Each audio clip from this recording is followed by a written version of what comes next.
हाँ, ये सीबीटी मैंने पढ़ा था, मुझे तो समझ में नहीं आता। हाँ। इसको आप थोड़ा सा एक्सप्लेन कर बिल्कुल सकते हो बता क्या सकते होता है हैं। जी, सीबीटी? सीबीटी है कॉग्निटिव बिहेवियर थेरेपी, जो कि एक बहुत ही फेमस साइकोथेरेपी है, वर्ल्ड वाइड फेमस है। और ये बताती है हमारे थॉट्स, इमोशंस और एक्शन के बीच में जो डीप कनेक्शन होता है, कि आप जैसा सोचते हो आप वैसा ही फील करने लगते हो और आपके एक्शंस वैसे ही हो जाते हैं।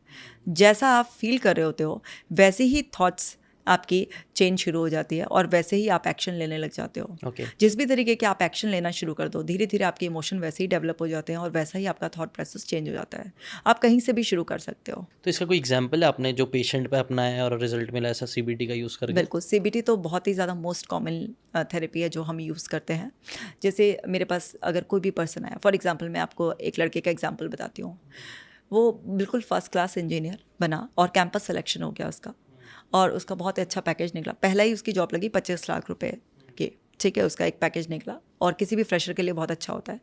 लेकिन उसका बड़ा ग्रोथ माइंडसेट था। वो एकदम 25 से सीधा सपने देखने लगा कि एकदम से 60 लाख का पैकेज हो जाए, इस तरीके का। तो एम्बिशियस होने में कोई बुरी बात नहीं है, बट रियलिस्टिक भी होना चाहिए। राइट, हाँ। तो अब जो भी उसके साथ के और कैंपस सिलेक्शन हुए थे, तो उसको कहीं से पता चल गया कि एक लड़के का 45 लाख का पैकेज लगा है। तो वहाँ पर उसका 25 और 45 में 20 लाख का जो डिफरेंस आ गया, वो उसका स्ट्रेस बन गया। अब उसने अपने आप को ये सोचना शुरू कर दिया कि शायद मैं इतना डिजर्विंग नहीं हूँ, I am good for nothing. कोई बेस नहीं था, बेसलेस उसने अपना ओवर थिंक कर करके, क्योंकि जो भी आप रिपीट करते हो वो आपका कोर होता चला जाता है, अंदर डेप्थ में चला जाता है। तो उसने अपने लिए एक बना लिया कि ये इम्पोस्टर सिंड्रोम होता है, जिसमें आपको लगता है कि आप खुद कैपेबल नहीं मानते हो अपने आप को, अपनी कैपेबिलिटीज़ पे डाउट करने लग जाते हो। हाँ। ठीक है ना। और दूसरे कहते हैं यू आर डिजर्विंग, बट खुद को नहीं लगता। तो उसने अपने आप को धीरे धीरे धीरे धीरे ऐसे प्रोग्राम कर लिया, तो उसकी परफॉर्मेंस डाउन होने लगी, उसको वार्निंग्स मिलने लग गई। और जब उसको वार्निंग्स मिलने लग गई, उसके बॉस ने बोला कि बस तुम्हारा आने वाला है नंबर फायरिंग का, कि तुम्हारी परफॉर्मेंस अच्छी नहीं है, सपने तुम्हारे इतने बड़े बड़े हैं। अब वो बहुत ज़्यादा डिप्रेस हो गया। अब वो डिप्रेस हो गया तो उसके फादर ने कहा बेटा बात करो साइकोलॉजिस्ट से, और ऐसे ऐसे करके, एजुकेटेड फैमिली थी, समझदार थे। तो जब उस लड़के ने मुझे सब बातें बताई, तो मैंने उसको हेल्प किया ये समझाने के लिए कि देखो तुमने कोर बिलीफ बना लिया है कि आई एम अनडिजर्विंग। और किस लिए बनाया तुमने? पहले तुम अपने 25 लाख से खुश थे, तुम 60 लाख के पैकेज पे जा रहे हो, कोई बुराई नहीं है, ऐसा सोच रहे हो। लेकिन जैसे ही तुम्हें पता चला कि तुम्हारे साथ वो 45 लाख वाला भी है, इसका 45 का लग गया, तो तुमने उस डिफरेंस को, अपने आप को ये मीनिंग क्यों दिया कि आई एम अनडिजर्विंग। ये तुम्हारा नेगेटिव कोर बिलीफ है। और कोर बिलीफ वो डीपली हेल्ड बिलीफ होते हैं, हमारे सन ग्लासेस की तरह काम करते हैं। अभी मैं यहाँ पर ब्लैक सन ग्लास लगा कर बैठ जाऊँ और मैं आपसे बोलने लगूँ यार पॉडकास्ट शूट करते वक्त लाइट का तो ध्यान रख लेते हैं, ठीक है, और मैं ये ना देखूँ कि मेरे सन ग्लासेस मुझे उतारने की ज़रूरत है, तो बाहर सब ठीक है, तुम भी डिजर्विंग हो। कैंपस सिलेक्शन जब भी तो हुआ है 25 लाख का, एक फ्रेशर के लिए इतना कुछ कम नहीं है। तो ये देखो कि वो 45 का पे पहुंचा, तो कैसे पहुंचा, उस डिफरेंस को फिल करने के लिए क्या करना पड़ेगा। अब तुमने अपने आप को टाइटल कर लिया अनडिजर्विंग। तो मैंने उसको ये समझाया कि ये नेगेटिव कोर बिलीफ हर समय नेगेटिव थॉट्स देता है कि मेरे से नहीं होगा, अब मेरे को तो इस कंपनी से भी निकाल देंगे, और निकालने के बाद तो मेरा बिल्कुल ही मोरल डाउन हो जाएगा, मैं कैसे अप्लाई करूँगा, अगला तो जॉब मेरा 25 का भी नहीं लगने का है। ये जो थॉट चल रहे हैं ये कहाँ से आ रहे हैं? ये उस कोर बिलीफ से आ रहे हैं जो ये कह रहा है अनडिजर्विंग हो, I am good for nothing, जो तुमने बना लिया अपने दिमाग में। और इसलिए ही तुम लो फील कर रहे हो, इसलिए ही तुम्हारे सामने सारे क्लैरिटी होने के बावजूद भी तुम परफॉर्मेंस नहीं दे रहे हो। तुम्हारा बिहेवियर इसीलिए गड़बड़ हो गया है वहाँ पर। तुम इरिटेट रहने लगे हो, अपने कुलीग से झगड़ा करने लगे हो, तुम्हारी शिकायतें जा रही हैं बॉस के पास। तो ये जो तुम्हारा बिहेवियर खराब हुआ, जो तुम्हारे इमोशंस डिस्टर्ब हुए, क्योंकि तुम्हारा थॉट प्रोसेस बिगड़ा। और थॉट प्रोसेस किसने बिगाड़ा? तुम्हारे दिए हुए मीनिंग ने। और तुमने मीनिंग को रिपीट करा, वो तुम्हारा बन गया बिलीफ, क्योंकि 100 बार बोला हुआ झूठ भी सच बन जाता है। तो उसको मैंने ये हेल्प किया और उसको डिस्टॉर्शन पकड़ाया कि आपने अननेसेसरी अपने आप को एक रॉन्ग मीनिंग दे दिया है, आप इस थॉट को चेंज करो। तो उसको ऑल्टरनेटिव थिंकिंग बोली, अब उसको चेंज करो इस तरीके से कि मेरे जिस फ्रेंड का 45 लाख का पैकेज लगा है, मैं उससे इंस्पायर हो रहा हूँ कि यानी कि फ्रेशर का 45 लाख का भी लग सकता है।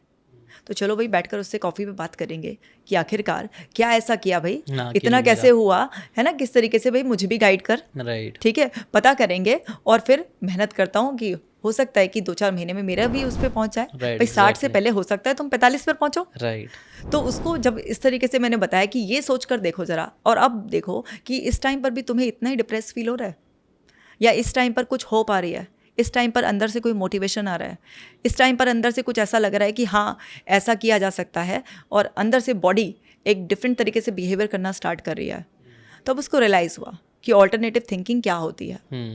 तो ये सीबीटी ऐसे हेल्प करती है। सीबीटी की बहुत सारी टेक्निक्स होती हैं, तो मैंने जस्ट आपको एक एग्जांपल दिया है। It's a beautiful example. कैसे आपने वो भी बता दिया कि कैसे जेलसी और इंस्पिरेशन का डिफरेंस क्या होता है। कई बार ये भी नहीं समझ पाता, हम बोलते हैं ना इंस्पायर होने का मतलब ये है कि आप उससे सीख के हम कैसे आगे बढ़ सकते हैं, इस तरीके से सोचे पॉजिटिवली कि वो बंदे ने क्या सही किया, उससे हम क्या सीख सकते हैं, क्या अप्लाई कर सकते हैं खुद आगे बढ़ने के लिए, इंस्टेड ऑफ ये सोचने के लिए साला वो क्यों आगे बढ़ गया, उसको नहीं बढ़ना चाहिए था, वो तो गलत है, या फिर उसका मेरे साथ बहुत बुरा हो गया, और फिर उसको गालियाँ देने चालू कर दो ताकि हम उससे सीख ही ना पाए कभी, और फिर अपनी सफ़र करने लग जाओ अपने थॉट्स में। आपके ऊपर है। जैसे क्या है कि मेरे बहुत सारे ऐसे मैंने गुरुज बना रखे हैं, बहुत सारे ऐसे फ्रेंड्स अपने सर्कल में ऑटोमेटिकली इंक्लूड कर दिया, और वो दुनिया के कौन से कोने में हैं, मतलब अपनी ज़िंदगी में मज़े ले रहे हैं, उनको पता भी नहीं कि मैंने उनको क्या मान रखा है, क्योंकि यूट्यूब की वजह से, गूगल की वजह से आज दुनिया आपकी मुट्ठी में है। तो आप दूसरों को देख रहे हो कि वो इतनी तरक्की कर रहे हैं, उन्होंने ऐसी बेस्ट सेलिंग बुक लिखी है और इतनी रिसर्चेस कर डाली हैं, ये है, तो आप उनसे इंस्पायर होकर सीख सकते हो। तो जैसे मैंने कभी अपने अंदर जेलसी अगर पैदा होने की कोशिश भी करती है ना मेरे अंदर से, क्योंकि हम ह्यूमंस हैं, नेचुरल एक इमोशन आ सकता है, तो तभी की तभी मैं उसको काउंटर करती हूँ कि देखो तुम अब अपने नुकसान करने जा रही हो, क्योंकि ये बात तुम्हारे अंदर जाकर तुम्हें खोखला कर देगी और तुम बिल्कुल ख़राब हो जाओगे। तो मैं अपने उस इमोशन को वैलिडेट करती हूँ, मैं कभी उसे रिजेक्ट नहीं करती, कहती हूँ मैं भी नॉर्मल इंसान हूँ, और अच्छा कि मेरे मन में ये बात आ रही है और ये लीड कर रही है इस इमोशन को।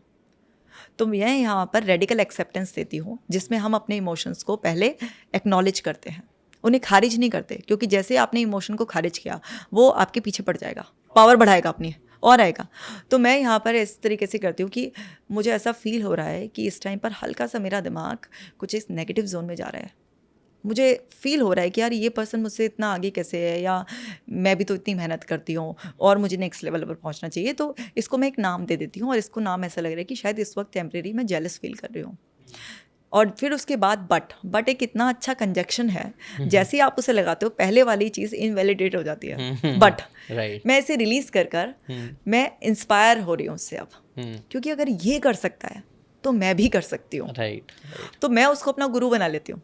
फिर मैं उससे सीखना शुरू कर देती हूँ और नोट्स लेना शुरू कर देती हूँ, और उसे अपने दिमाग से वो सब प्रोसेस करके कॉम्बिनेशन करके अप्लाई करना स्टार्ट कर देती हूँ, तो रिजल्ट्स मिलने शुरू हो जाते हैं। इसको कहते हैं मॉडलिंग टेक्निक, कि आप दूसरे को मॉडल कर रहे हो, कॉपी कर रहे हो। देसी भाषा में कॉपी कह देते हैं, बट फैंसी उसमें हम कहते हैं मॉडलिंग, और हम सभी किसी ना किसी की मॉडलिंग करते ही करते हैं, और करना भी ज़रूरी है।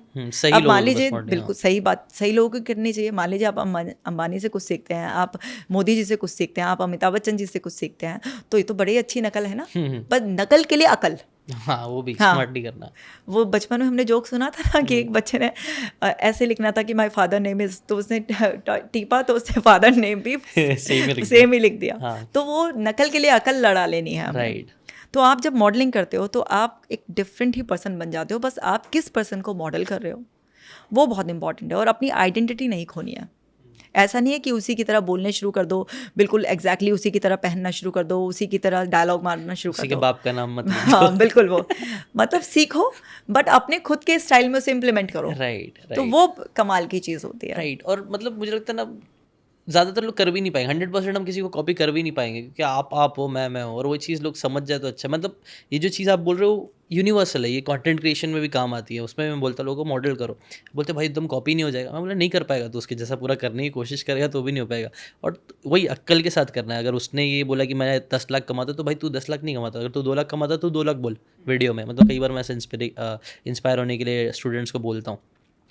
अगर आपको ये बातें काम की लगी होगी तो do check out the full podcast यार, जाके देखो, डिटेल में चीज़ों को समझो, तब ज़्यादा अच्छे से समझ में आएगा, ज़्यादा अच्छे से आप अपनी ज़िंदगी में चीज़ें अप्लाई कर पाओगे। Thanks so much and subscribe this channel.